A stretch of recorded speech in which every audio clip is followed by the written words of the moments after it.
Good morning, Year 7. I hope you're well and having a lovely day. For the lesson today, you'll need your exercise book or paper and a pen. So your title is Diary Entry. Please could you write the date and title. For your do now, I would like you to reread all the information about the character you have created for your village. In particular, make sure you are familiar with the following details for your character: name, age, occupation, personality traits and characteristics, and family or friends and all friends in the village. Please pause the video for 5 minutes to reread this information. So what features does a diary need? Create a mind map or list or brain dump about all the features that a diary needs to include. Please pause the video for 5 minutes to do that now. So these are the things a diary should include. Firstly, a date. This shows which day the diary entry is about. It should be written in the first person, so the writer is writing about themselves. I was shocked to see. I couldn't believe. I was doing this. So you always use I. Chronological order. The diary should be in time order. Colloquial language. So chatty or informal language. You don't want especially formal language because that won't make it seem like a diary. You need detailed descriptions, sensory imagery, so descriptive writing that refers to the senses, and language devices, such as metaphors, similes, and personification. You should use paragraphs when a new time, place, person, or topic is written about.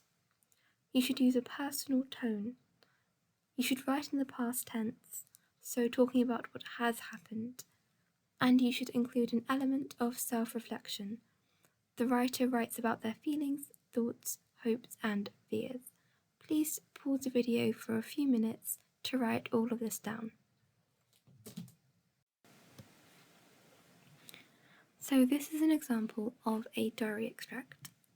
You clearly have the date at the top.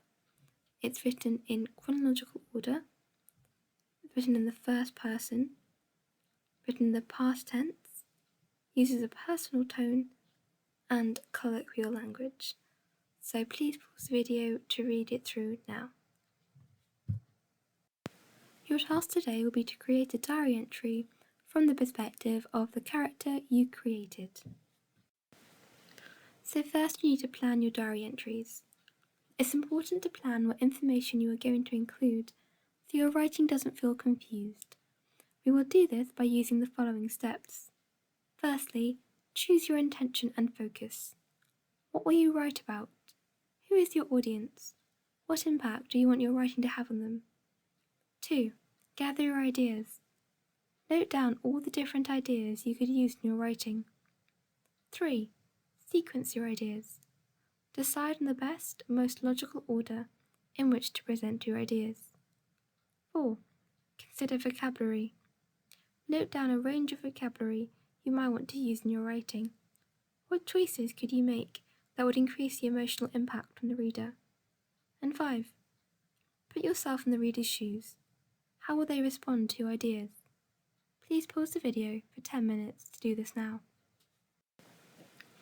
Okay, so now we're on to the main task. Now that we have planned the content that will go into our diaries, your task is to write it. Write your own diary entry from the perspective of your character. So I've given you some sentence starters if you would like to use them. You don't have to, but they're an option. Dear diary, today was awful. Let me tell you about it. It started when... By then I was feeling... Can you guess what happened next? Well, I thought that... I'm hoping tomorrow will be better for me. Good night. So that's only a framework you can use if you would like to, you don't have to. Remember to include the following: the date of the day, write in the first person, write in the past tense, use a personal tone, include self-reflection, use paragraphs, write in chronological order, use colloquial language, and include detailed descriptions. So please pause the video for 15 minutes or so to do that now. So this is an example. Hopefully you've done your own now, so what I'd like you to do is compare it to the one on the slide. Consider, have you done everything that has been noted down here. If not, please could you amend it? Okay, so what I'd like you to do now is, using the list or mind map you created in the first activity, I would like you to read through your work and tick off each feature that you used. After this, I would like you to write yourself a what went well and even better if. For example, what went well? I used colloquial language and the first person effectively. It allowed me to create a personal tone and atmosphere. Even better if. I need to work on adding in more language devices, like similes and metaphors, in order to make my writing more descriptive. So that brings us to the end of today's lesson. I hope you found it enjoyable and useful, and I will see you next time.